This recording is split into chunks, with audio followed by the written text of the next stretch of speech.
Ladies and gentlemen, welcome back to the channel. Today it's a bit of a weird one, a Celtic transfer talk in the middle of nowhere. I was not expecting to make this video in Derby week, let alone this early before the summer, but there is rumours going about already. Celtic could be looking at their first signing of the summer transfer window. It's one that particularly excites me, and it's one that I feel like we've got to talk about in great depth in today's edition of, wait for it, Celtic Transfer Talk.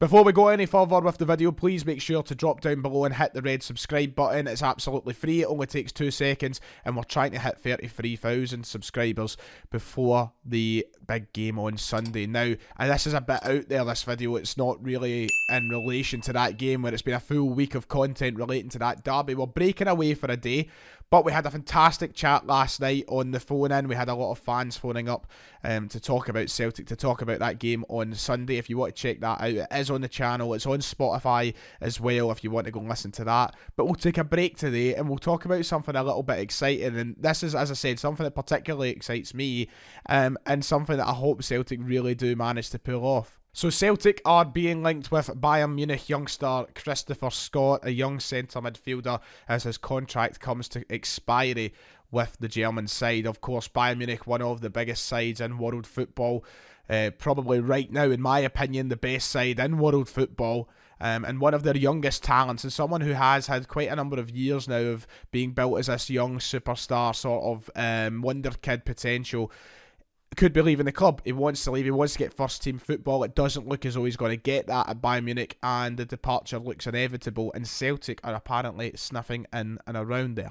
He's someone who for a couple of years now I've heard of and I've looked at in minor detail. I'm not going to sit here and pretend that I've watched him every single week, of course not, but he is someone I have heard of, and someone who, you know, let's just be honest here, he's one of those guys you see in games like Football Manager and you're like, yeah, bring him in, he's a sort of wonder kid. But it's not just all Football Manager and video game talk about this guy. This is someone who definitely has talent. He's somebody who definitely has a big future in football. Some quotations from German media outlets, you know, calling him one of the brightest stars in Germany, one of the biggest talents in Germany as well. Those are some of the quotations thrown around. It isn't just myself trying to big him up. It isn't just Football Manager quotations. This is someone who really is someone with a big future in the game, and ultimately just finding it a little bit difficult to get into the Bayern Munich side. Now, you might be thinking to yourself, well, Ryan, if he's that good, how's he not getting into the Bayern Munich side? Well, you look at that Bayern Munich team right now, the midfield especially, it's loaded with talent, and a lot of young talent as well.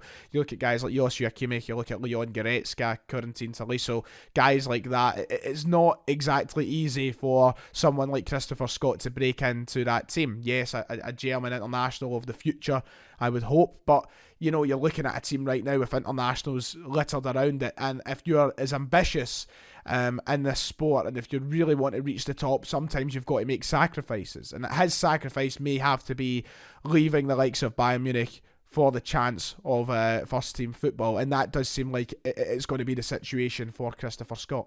It looks as though the club will trigger a 1-year extension on his contract, so they won't lose him for free in the summer, but there is quotations that Celtic could pick up the young star for a fee as low as £250,000. And look, I think I'm just going to say it, make my point evidently clear right now, that if you're looking at a fee as low as £250,000, or even below the cost of £1 million, this is an absolute must buy for Celtic. This is a guy you cannot turn your nose up at, and someone that I think we should be looking at every possible opportunity to bring into the club. It seems that Celtic are in pole position, according to Scottish outlets right now, to sign the player, but he is being linked with Premier League moves to the likes of Brentford and, of course, clubs in Germany as well looking at him. So it's not going to be an easy one for Celtic to try and pick up, but he's someone that I think if we put our attention to it and really advertise ourselves as the club that we are turning into, we really show off this sort of football we're playing, the kind of passion from the fans right now, and hopefully by as well trying to get that Champions League football. We advertise all of that to a guy like this. He's really getting a massive opportunity. You look at players who have came over the past few years in similar situations, Odsonne Edouard Young came into the club at 19 years of age, now in the Premier League with Crystal Palace. Moussa Dembele, who left Fulham after struggling to break into the first team, and coming up here for a low fee to now be at Lyon scoring goals in the Champions League and the Europa League. You know, you advertise situations like that, and it really does make Celtic a sellable club. Not that we need to be a sellable club, we already are. The name Celtic Football Club is the brand itself, is the selling point itself, but you add in all these incentives, these sort of extras, and it really does make it more of an attractive option for someone like Christopher Scott, who will have options all over the place. This is the advantage you have over Brentford. This is the advantage you have over other Bundesliga sides. The fact that we will have European football, the fact that we do sell out 60,000 seater venues, the fact that we are right now one of the most talked about and looked at clubs in Europe because of our new manager. These are real unique selling points that we should be putting across to Christopher and saying, look, come to Celtic. You'll get a route to the Premier League if that's where you want to be. You'll get a route back to the Bundesliga if that's where you want to be. But come to Celtic. We've got a system, we've got a manager, we've got a team that will get the absolute best out of you, and it could be really sort of positive for your career. So who is Christopher Scott? Let's talk a bit more about him and how he'd fit into Celtic, why we should maybe explore this signing a little bit more, or the possibility, I should say, of this signing a little bit more. He is a centre midfielder, as we've talked about, with a lot of attacking talent. Does sort of alternate between that 8 role and that 10 role when he needs to. More than 8, I would say, but he can push forward, he scores goals, he knows how to create goals, and he has that sort of, a lot of people comparing him and giving similarities to the likes of Matt O'Reilly, for example, the ability to sit a little bit deeper but then move forward when needed. I'm a big fan of him just by watching the clips and by watching packages of him himself, which is very easily done, of course, to kind of persuade you on a player. But when you look at it a little bit deeper and you go and do the research, he looks like the sort of player who would thrive in an Ange Postecoglou team. Yes, he's with Bayern Munich as of this current moment in time. He's spending time with the side, the second side just now, who play in the Regionalliga, which is the 4th tier of German football. So it's a step below the Tri-Liga. I said the Tri-Liga there we go, the German's coming out. The Tri-Liga in Germany. I don't think they can be promoted up to the Tri-Liga, but he is playing with that side. He's been playing in that division mostly this season, but he has made appearances at senior level for Bayern Munich. He made his debut in the Bundesliga last season, but frustrated, of course, as I said, with the lack of first team opportunities with the main side. He's a guy that looks versatile as well, and he can be used in a number of different areas. As we said, mostly as a central midfielder, a central attacking midfielder. He's been known to be on the left at times as well, and apparently I was doing some reading earlier on that Julian Nagelsmann was actually looking at using him in a right back area for the club. So experience at right back, experience in the left, experience in the middle. He's someone that I think would come in and be able to play in the middle mostly for us. But one thing for sure is he's another one of these players who really sort of captures the idea of the modern midfielder. He's sort of able to go and do these different things. It's, you know, we've seen at Bayern Munich over the past sort of decade, now on with Manchester City, with Pep Guardiola, the ability for these fullbacks to become midfielders, and now the sort of reverse thing here, a central midfielder with the ability to play the fullback areas. And you're seeing that a lot in football now, because we're really expecting, as we do with Celtic's fullbacks now, for midfielders to be able to take up, fullbacks to take up those areas in the midfield, to come narrow, to kind of push into the middle of the park. We've seen that with Celtic. We see it with Josip Juranovic. We've seen it with Tony Ralston a lot. Taylor still sort of adapting into that. But we have seen Ange Postecoglou really bring that system in, probably with his experience at the City group, that Guardiola really kind of gave to Bayern Munich. So Christopher Scott able to fill in those sort of roles would be great, but I think you'd be really seeing a midfielder there. Playing at B team level right now, he's much better than that. I think his performances in the B team for Bayern Munich have really shown that he's much better than that, and he's ready to play senior football for a club at the level of Celtic or higher. 13 appearances in that Regionalliga right now in Germany, 6 goals, 2 assists.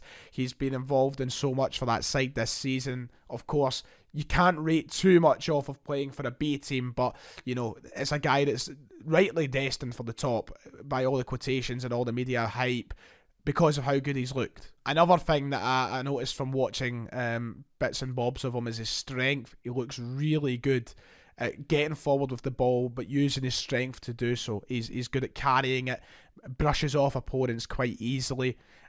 He's kind of, it looks a bit of a unit, And I think that would be great for our midfield, because you've got someone like Rogic who's really good at carrying the ball. We know how it's like to see the ball glued to his feet almost. But he's getting a bit on. He's getting older a little bit. You know, he's coming up to 30 years old in a year or so. We'll need to sort of think about replacing him. But you look at Hatate, a smaller guy, doesn't maybe have the same physical ability that Christopher Scott would bring. I like that. I rate that. And he's mobile with it as well. That's the thing. He's really good at kind of gliding through, using his strength, beating opponents. And then he does the job when you need him to in the final third as well. I think it's all the attributes of a midfielder that Celtic would really enjoy having. So yeah, the big question is, does he get into this team? Because right now we have a really good situation with the midfield. We've got so many options. You've got McGregor, you've got Beaton ahead of them. You've got Hatate, you've got Rogic, you've got O'Reilly, you've got Turnbull coming back. Is it kind of clogging an area, you could say? Is it having too many people? Is it going to be a struggle to get everybody their desired minutes? Well, that is always a complication, of course, with football. You don't want to upset anybody. You don't want morale issues. You want to be playing everyone as much as you can. But I think what we've seen with Ange, what we've seen with this team this season is he's very good at getting the minutes out of people. He's really good at rotation, and we've had a really good headache with the midfield, I think.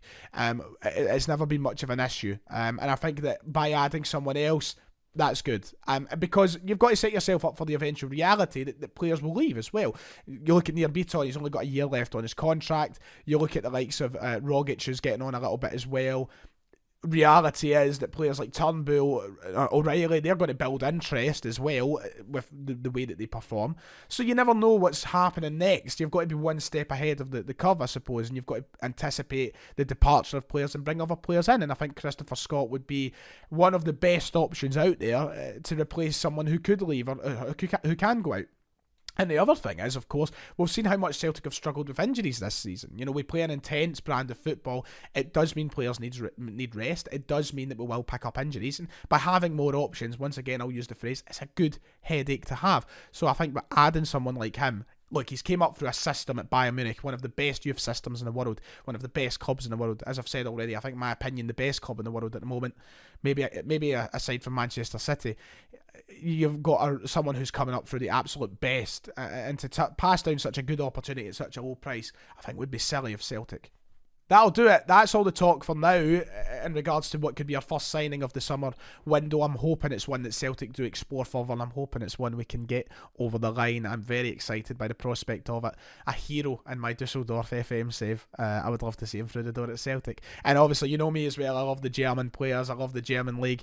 I inherit all Bundesliga talents with great pride. I will bring them in, I will endorse them, even though the last couple haven't been great. You know, the likes of Jeremy Toljan, we don't need to talk about him. So hopefully better than that. But there we go. Like and subscribe, let me know what you think, and I'll see you all next time.